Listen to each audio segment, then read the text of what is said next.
درود دوستای خوبم، من مهدی مریخی هستم و تو این کانال یعنی فانوس آرت گروپ آموزش‌های نقاشی، پتینه و ورق طلا رو برای شما میذارم.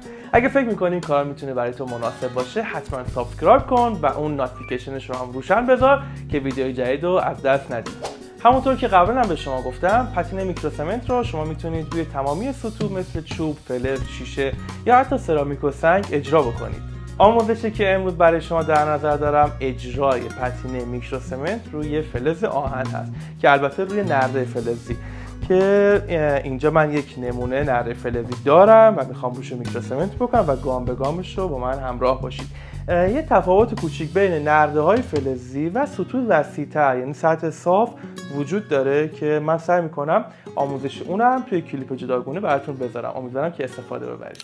وسایل مورد نیاز: دستکش، بروس سیمی، سنباده، پارچه تمیز، بتونه روغنی، روغن الف، تینر روغنی، رنگ روغنی سفید، پرایمر روغنی یا همون ضد زنگ، قلممو، کاردک و لیسه، خود میکروسمنت و اینم که نرده‌ای هست که قراره روش کار کنیم. با پارچه تمیز و تینر روغنی سطح کارو کاملا تمیز میکنیم. اگرم جایش زنگ زدگی و خوردگی داشت با بروس سیمی و سنباده اونو برطرف میکنیم. اولین لایه که اجرا میشه ضد زنگ یا همون پرایمر روغنی هست که میرزمش توی یک ظرف با تینر روغنی و مخلوطش میکنم با قلمموی تمیز روی کل سطح کار اجرا میکنم. حواستون باشه که تمام سطوح این پرایمر زده بشه چون جلوگیری میکنه از خوردگی فلز. بتونه روغنی هم برای جایی هست که درز داره و حالا یه خلل فرجایی داره، اونا رو هم با این بتونه روغنی بپوشونید. اگر هم نمیدونید بتونه روغنی چجوری ساخته میشه، من یک کلیپ درست کردم از نحوه ساخت بتونه روغنی با کیفیت که لینکش رو برات توی کامنت ها پین میکنم، میتونید ببینید. بعد از اینکه بتونه خوش شد، اگر جای نیاز بود حتما با سنباده اونو اضافی بتونه رو تمیز کنید. بعد با رنگ روغنی سفید روی کل کار اجرا میکنم یک دو لایه که سطح کار کاملا پوشش بده.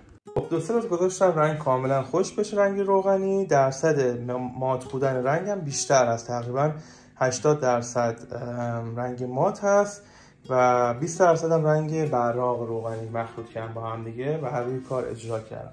همونطور که می‌بینید هم کاملا خوش شده و آره آماده اجرای لایه بعدی هست. لایه بعدی رو من میخوام مستقیما میکروسمنت رو اجرا بکنم. معمولا توی مرحله میان دکو پرایمر میزنم.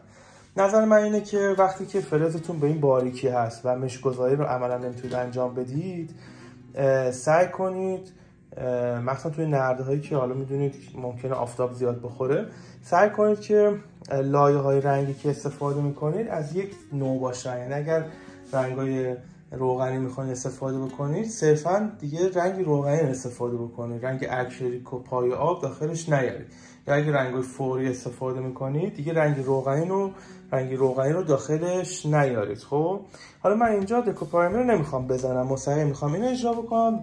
در کنارش وقتی کاملا میکروسمنتم خوش شد، یه لایه روغن الف رو کار میزنم که کارم کاملا تثبیت بشه که بعد بتونم دوباره با رنگ روغنی بیام کالر واش کنم، یا اگر میخوام سطح روی کار سفید نگه دارم با رنگ روغنی بیام روی میکروسمنتم کار بکنم. دیگه از رنگ اکریلیک و رنگ پای آب استفاده نکنم چون عرض کردم که اینا اختلاف انبساط انقباضشون متفاوت هست این رنگ ها و باعث میشه در آینده ورقه کنه رنگتون و اون میکروسمنت هم از کار جدا بشه.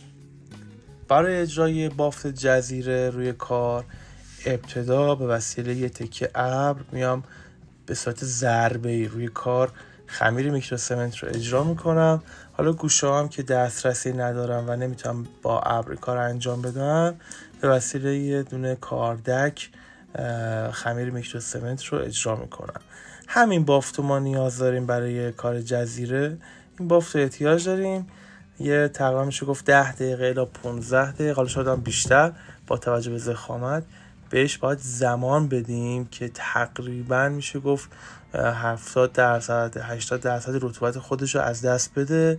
قبل از اینکه کاملا خشک بشه به وسیله یه ماله میتونیم کل کارو صاف کنیم و اضافی کارو پهن کنیم روی حالا سطح کار. و یه بافت خیلی جذاب جزیره مانند رو اینجا میتونیم ازش بگیریم. برای گوشه ها هم که از همون کاردک میتونیم استفاده بکنیم که خمیر رو صاف کنیم. یک روز بهش زمان میدیم که خمیر کاملا خشک بشه و ما بتونیم رو سنباده بزنیم. تقریبا میشه گفت کل کار رو یه دست سنباده روش میزنیم. حالا یه جایی که ضخامت بیشتری داره رو میتونیم صافتر کنیم، یه جایی که لبه های تیزتری داره رو میتونیم نرمترش کنیم و یه پرداخت نهایی رو با سنباده انجام میدیم و انتهای کارم که همونطور که عرض کردم روغن الف یا هم روغن الیف رو با تین روغنی مخلوط میکنیم و روی سطح کار یک دست اجرا میکنیم. با این کار هم میکروسمنت رو روی سطح فلز تثبیت میکنیم، همین که اونو رنگ پذیر میکنیم و میتونیم رنگ انتهایی رو هم روش اجرا بکنیم. رنگ انتهایی که من اینجا دارم میزنم رنگ سفید هست، سفید نیمه مات که 3 واحد رنگ مات روغنی و 1 واحد رنگ براق روغنی رو با هم مخلوط کردم، با تین روغنی رقیقشون کردم و روی کار اجرا کردم. این هم پایان کار هست که مشاهده میکنید. تو این مرحله عرض کردم شما تنوع رنگی بسیار وسیع دارید و میتونید حالا با توجه به فضای انتخابی رنگ مورد نظرتون تغییر بدید. من اینجا رنگ سفید رو استفاده کردم، شما میتونید رنگ‌های تیره‌تر رو استفاده بکنید یا حتی کالر واش کنید جوری که تو ضخامت رنگ‌ها تیره‌تر و روی سطوح رنگ‌ها روشن‌تر باشه یا حتی تاشای رنگی متنوعی روی کار اجرا بکنید. خب امیدوارم که از این آموزش استفاده کامل رو ببرید. حتما توی کامنت ها به من بگید که آموزش بعدی دوست دارید در رابطه با چه چیزی باشه. موفق و پیروز باشید.